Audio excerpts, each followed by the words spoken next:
Downing Street for today's coronavirus press conference. I'm joined by Chief Medical Officer Chris Whitty. Chris, it's good to have you back. And also by Deputy Chief Scientific Advisor Angela McLean. And before Angela gives us an update on the data, I'd like to update you on the steps that the government is taking to defeat the coronavirus. Our step-by-step action plan is aimed at slowing the spread of the virus, so fewer people need hospital treatment at any one time, and that will protect the NHS's ability to cope. At each point, we've been following scientific and medical advice, and we've been very deliberate in our actions, taking the right measures at the right moment. We're taking unprecedented action to increase the NHS's capacity by dramatically expanding the numbers of beds, key staff and equipment on the front line to give people the care they need when they need it most. That's also why we're instructing people to stay at home so that we protect our NHS and save lives. I can report that through the government's ongoing monitoring and testing programme, as of today, 208,837 people have now been tested for the virus. 51,608 have tested positive. The number of people admitted to hospital with coronavirus symptoms now stands at 17,911. And of those who have contracted the virus, 5,373 sadly have died. Our thoughts, our deepest condolences are with their loved ones at this very difficult time. These figures are a powerful reminder of why we need everyone to follow the government's guidance. We must stay home to protect our NHS and to save lives. As you'll know, last night the Prime Minister was admitted to hospital for tests following advice from his doctor.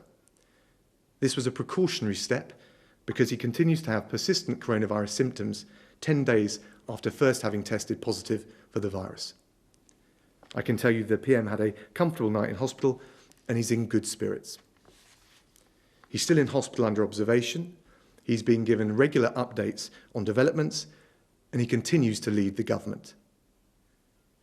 I can reassure the British people that the government remains united in a single, overriding priority, which is to defeat the coronavirus and see this nation through the challenge ahead. In the last week, under the Prime Minister's leadership, the Chancellor of the Duchy of Lancaster, Michael Gove, has explained what we're doing to boost manufacturing capability here at home, to meet the rising demand for ventilators and other equipment in the NHS. Business Secretary Alex Sharma has been setting out what the government is doing to support small businesses. And yesterday, Health Secretary Matt Hancock gave an update on what we're doing to bolster capacity in the NHS, including increasing the number of critical care beds. The FCO is supporting all of these operational priorities. So we're deploying the diplomatic network right around the world to source and buy ventilators and protective equipment so that we can reinforce the NHS frontline here at home. At the same time, we're working with other governments and the airlines to bring home as many stranded British nationals as we possibly can, prioritising our most vulnerable citizens. On commercial flights, we've helped over 200,000 UK nationals come home from Spain, 13,000 from Egypt, 8,000 from Indonesia. We've also chartered flights from 7 different countries, bringing home more than 2,000 British nationals. We've repatriated a further 1,550 from cruise ships, including most recently the Coral Princess and the Zandam. And for those travellers who are still stuck abroad, we're doing everything we can to keep international airports open, to keep commercial flights running, and to charter flights when there are no other options under the new arrangements that I announced last week and which have now been agreed with 14 airlines. We've allocated £75 million to support those arrangements. We've already had flights back from countries including Peru, Ghana and Tunisia. And we're fixing further flights from India, South Africa, Nepal and the Philippines, which will fly later on this week. So I want to reassure people that every arm of government is doing everything it possibly can to defeat the coronavirus and rise to the challenges that it presents us at home and abroad. Last night, Her Majesty the Queen reflected on the national spirit of unity and resolve that we're seeing in our country, as well as the collective effort we need to tackle the disease. From our heroic doctors, nurses and care workers, through to those manning the tills at supermarkets and pharmacies, those driving the lorries and the buses, they're all worthy of our applause, they're all worthy of our admiration. And on that note, both the Prime Minister and I would like to thank all the NHS staff for their truly heroic work. And we urge the public to continue to follow the government's advice to stay at home, protect the NHS and save lives. And on that note, I'm going to pass over to Angela for an update on the latest data. Thank you. If I could start with a first slide. This is about the work that we have all been doing in order to stay at home. So what you see there is how much change there's been in how we use transport. And the orange line, I think, is the one that shows us across the whole country how national rail usage has fallen right down to below 20% of what it was during February. And you can see with other ways of moving around, they are also much, much lower than you would normally expect at this time of year. You can see that on the 23rd of March, so 2 weeks ago today, they really fell very dramatically. The efforts all of us are making to stay at home and save lives are working. There are, if I could have the next slide, the growth in the number of cases in our hospitals is not as bad as it would have been if we had not made these efforts. So it is working, but the big question is the virus spread slowing down enough to make hospital admissions stabilise and then even fall? If I could have the next slide, please. So these are people being admitted to hospital with COVID-19 across different regions of Great Britain. And what you can see is that having risen very steadily up until around about the 1st of April, they're now starting to show a more complicated behaviour and starting, we hope, to slow down. But it really is too soon to see the effects of the big changes we all made to our lives from the 23rd of March onwards. Because remember, that's only 2 weeks ago, and it takes several weeks after you become infected for you to realise that you're ill enough that you really need to be in hospital. So we're all watching these numbers very carefully, and we're very much hoping that what's going to happen next is they will at least stop rising. Next slide, please. The final set of numbers to look at today is the global comparisons of these very sad deaths from COVID. And this is the most lagged data. So these are data that show the date of reporting of deaths, and that can take a very long time after someone's died and can be rather variable how long that takes in different countries. And we will expect, even if the number of people being admitted to hospitals and ITU units does start to stabilise, sadly we do expect this number to keep on rising because of course it takes time after people have been admitted to hospital for them either to get better or very sadly to die. And then of course it further takes time for those deaths to be reported. So I'll stop there and hand back to Dominic. Angela, thank you very much. So very happy to take questions. Laura Kunsberg from the BBC. Thank you very much, Foreign Secretary. Firstly, on the Prime Minister, if the Prime Minister is ill enough to need to be in hospital, how can he be well enough to run the country at a time of national emergency? Wouldn't it be better if he stepped back even briefly in order to recover properly? And if I could ask the medics, you say that the restrictions are working, but too early to tell the long-term effects. But what would your view on what a likely exit strategy from the restrictions be? Thanks, Laura. Well, first of all, on the PM, he was admitted to hospital for tests as a precaution only. And that was because some of the symptoms that he had when he first tested positive had persisted. He's had a comfortable night in St Thomas's, he's in good spirits, and he's being regularly updated. And he still remains in charge of the government, and we're getting on with all of the various strands of work to make sure at home and abroad we can defeat the virus and pull the country through coronavirus and the challenges that undoubtedly we're facing at the moment. Angela, do you want to comment on the Yes, technical? our advice has been very straightforward, that we need a good long time series of data on all of these stages of infection in order to be able to tell what the impact of the measures that came in on the 23rd of March are going to be. It's too early to tell yet. We need people to carry on following those instructions so that we can work out 3 weeks later what actually happens in hospitals. Or is that give you the answers you need? Do you want to come back? I just wonder, there is increasing discussion about what the exit strategy from these restrictions should be. I would be interested to hear Angela or Professor Whitty's view on what they might anticipate, given all the uncertainties around. Again, our suggestion has been completely clear. We need to know how well the current restrictions are working before we can say anything sensible about what the next stage might be. The number one priority, Laura, right now is to stop the spread and to make sure that we can get past the peak. And I think that's the overriding focus of the government right now. And the other decisions can be considered in light of the evidence that we're taking from Angela and Chris in due course. Beth Rigby from Sky. Thank you. Foreign Secretary, one of your team, Africa Minister James Doddridge, today urged the Prime Minister to rest up and let others do the heavy lifting until he gets better. Do you not agree that the Prime Minister at this moment needs to rest, not work? And a question to Professor Whitty. First up, welcome back. It's nice to see you back.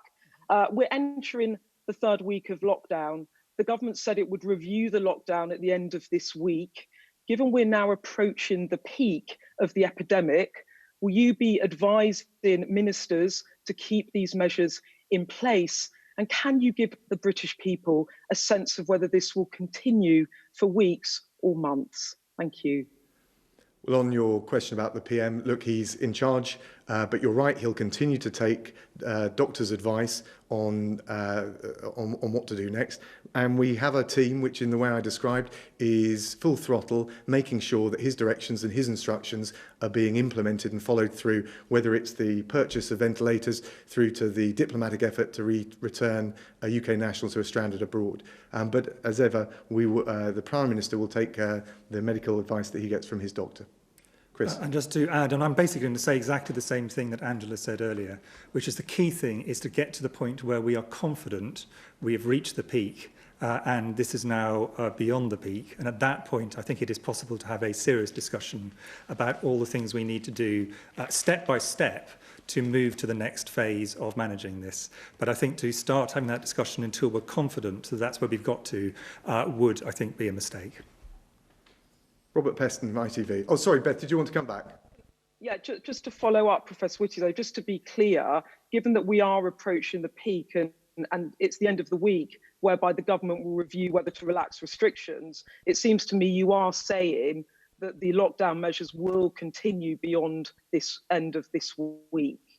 Well, I think to be clear, we do not think we know for certain that the peak will be at the end of this week. This was the point that Angela was making earlier. And I think until we're confident we're there, that would be too early to start calling the point where we can move to the next phase of this epidemic.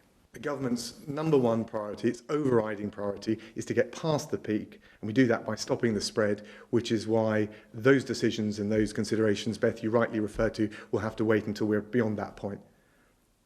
Robert Preston, ITV. Good afternoon.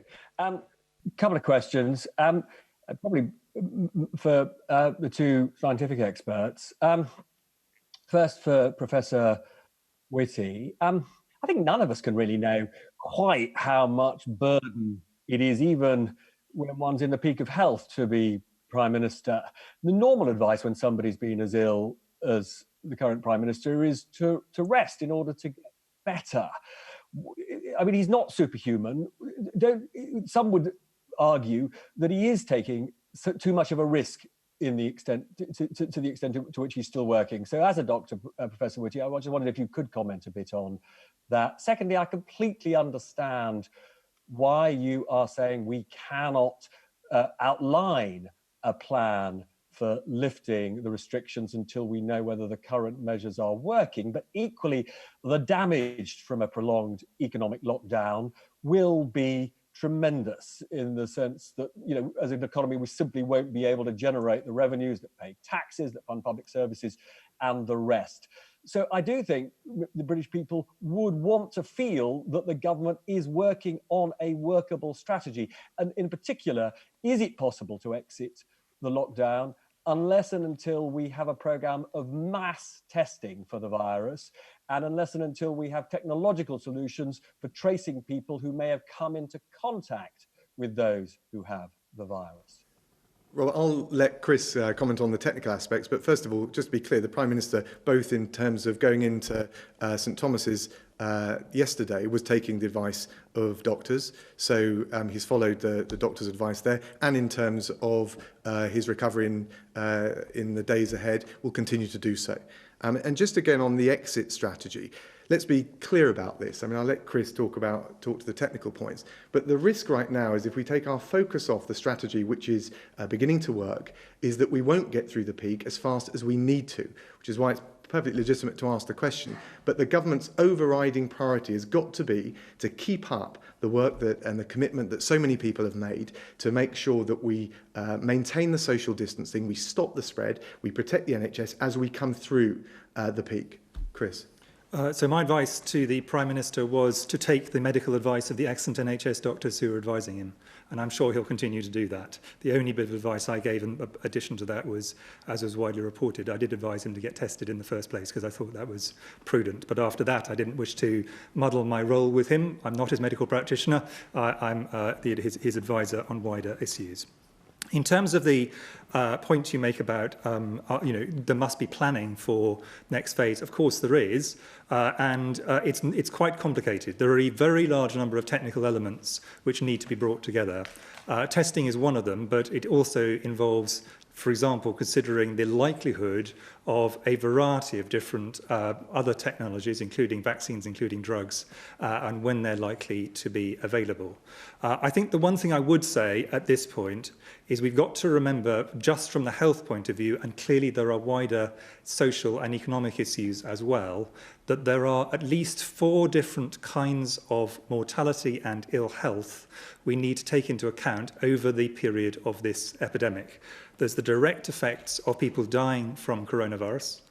There's the indirect effects of the NHS if it were to become overwhelmed and therefore unable to provide emergency care for either coronavirus or other areas.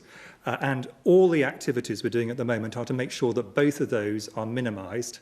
But it is really important also to remember that there will be effects from the fact that some healthcare has had to be postponed to make room for this within the NHS. And of course, anything that has an impact on the socioeconomic status, particularly of people who are more deprived, will have a long-term health impact as well. And we have to, in our exit strategy, balance all of these different elements, which to some extent can be in tension. So I think it's just important to understand this is going to be quite a complicated set of trying to work out how different things fit together as we move to the next phase of this epidemic. Does that address your questions, Rob?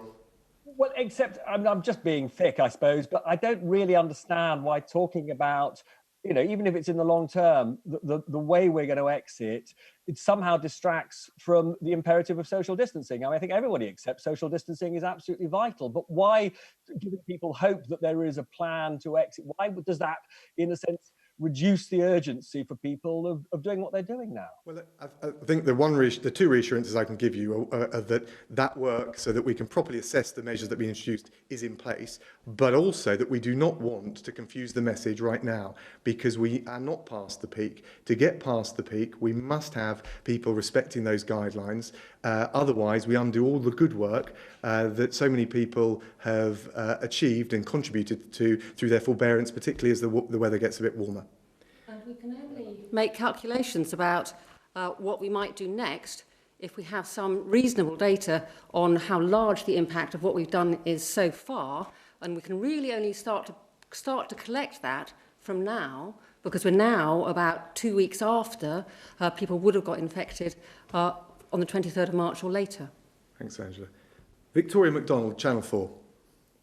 Thank you very much. I was wondering, how does the number of patients in ITU beds in London right now compare with what you'd been planning at this stage? And is there any suggestion that maybe you won't need as many beds as at the Excel Centre at the Nightingale as you had expected? Well, I don't know whether Angela or Chris, do you want to that? I mean, there's a very long answer and a very short answer. The very short answer is our principal aim in both the fantastic response from the general public in terms of social distancing and all the things people have done and not done on that, and also of the NHS staff who've built things up, is to ensure that the gap between the number of beds available for intensive care and those that are needed is always in a situation we have some room to spare.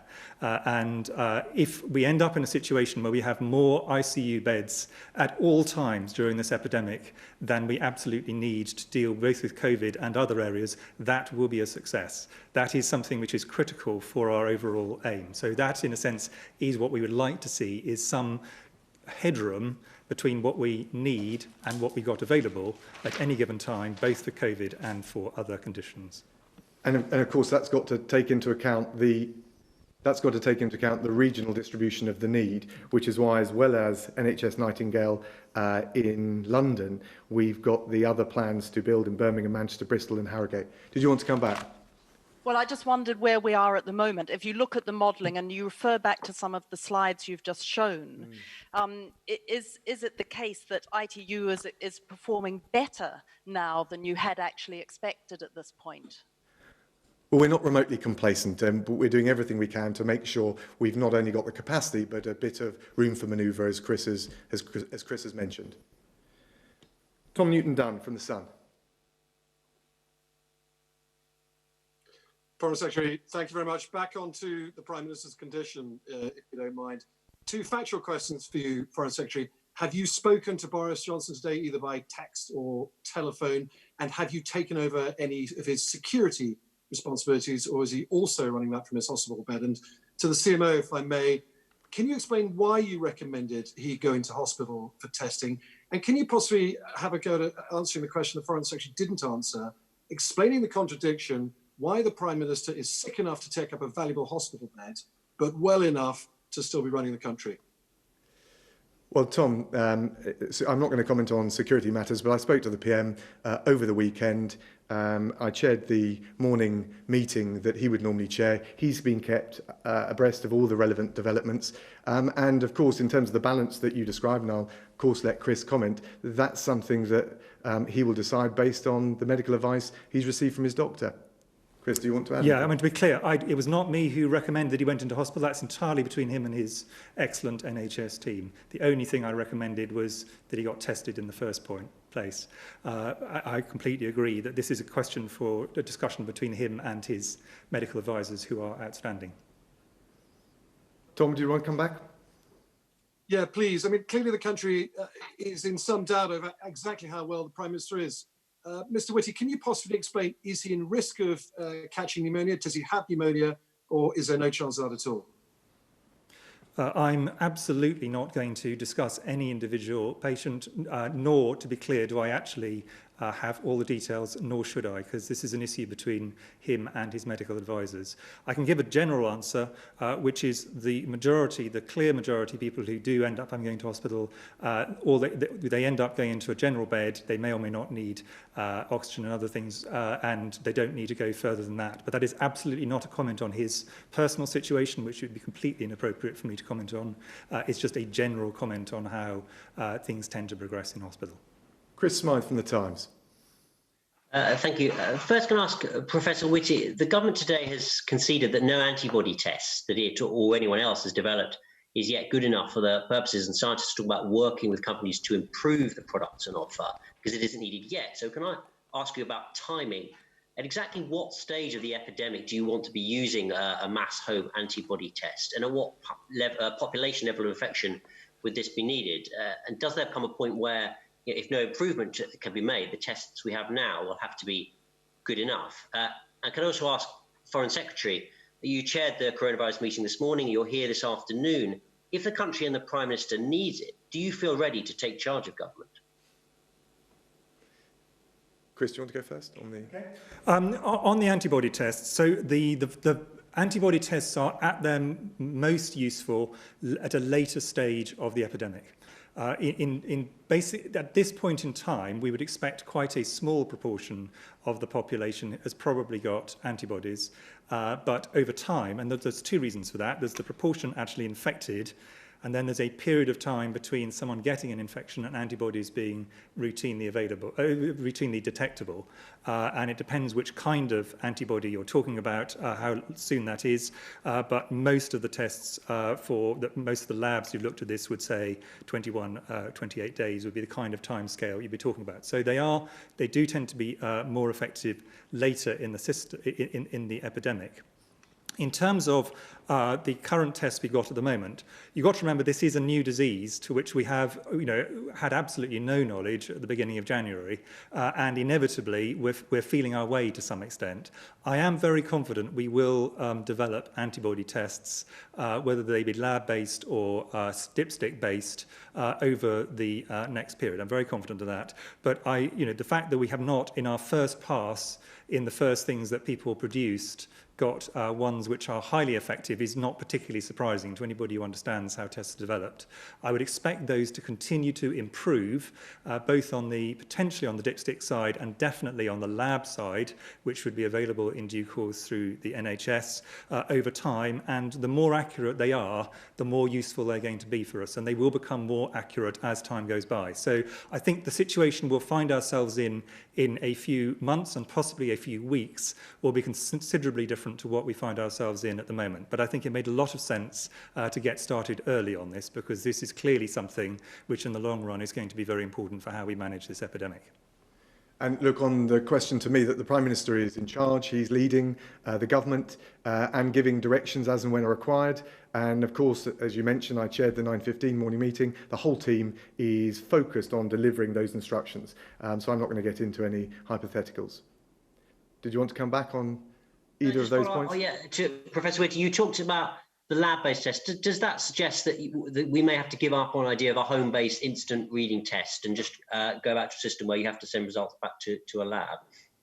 No, it doesn't. It just means that inevitably, the reason that the UK went for quite a lot of tests of different types to begin with is to try a variety of different ones and see which ones work. We expect the technology to improve over time. So I certainly do not think we will be giving up on this at this point, but inevitably it's going to take a while before we get to the optimal test performance. It would be very surprising if first out the gate we got to the best outcome that we could for these kinds of tests. Anna from The Telegraph. Dominic Raab, could you first just clarify your answer to Tom Newton-Dunn earlier? Are you saying that you have not spoken to the Prime Minister today? And secondly, would you concede that there is an importance to giving businesses an idea of what kind of exit strategy the government has, and a rough idea of how long it could take, and whether it would be, say, staggered by region or by type of person, and are these kind of things under consideration? And just a question for Chris Whitty. In your medical opinion, should individuals who have been hospitalised with coronavirus continue to work from their hospital beds? Thanks. So I spoke to the PM on Saturday. It was the last time I spoke to him in person.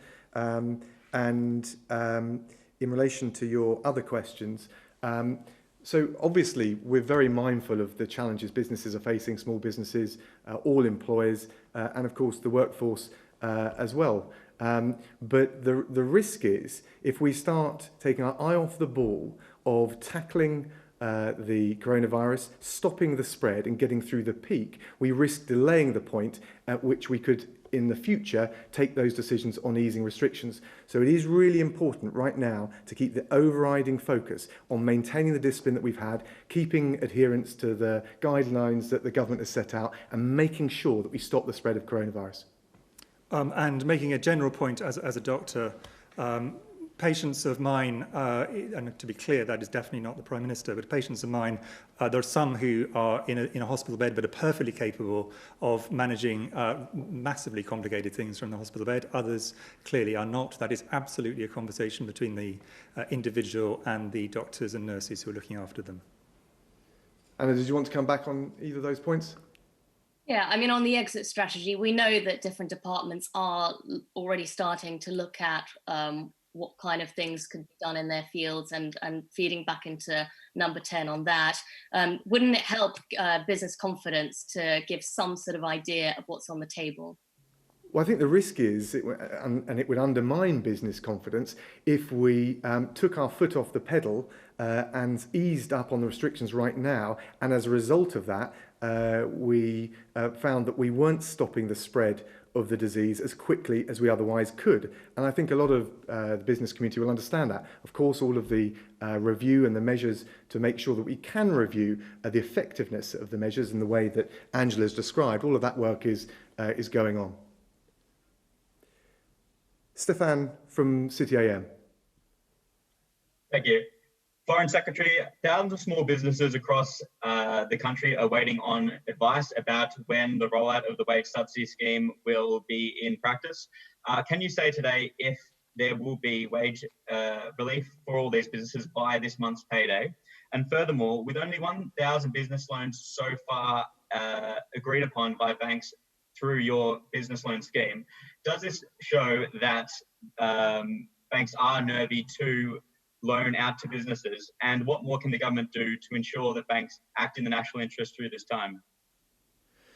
Well, the Chancellor has already announced the £330 billion package to support businesses right the way through to employees. He will set out the further detail as necessary as soon as practical.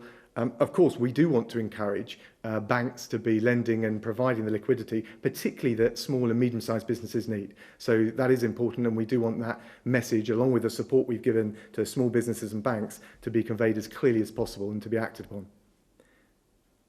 Just as a follow-up, Sure. I do understand that you have said this to banks and you have said that it is important to act like this, but is there anything you can actually do to twist the arms of banks to ensure they do act in this way? Well, the Treasury Ministers are in regular contact with the banks. We're looking at both what they need, but also critically how we get the finance to the businesses which are viable but are just struggling with the challenge of coronavirus. And we want to make sure particularly those vulnerable small businesses, medium-sized businesses can see their way through this crisis. And I know the Chancellor and the Treasury team are doing everything they can to make sure that that can be done. Thank you all very much.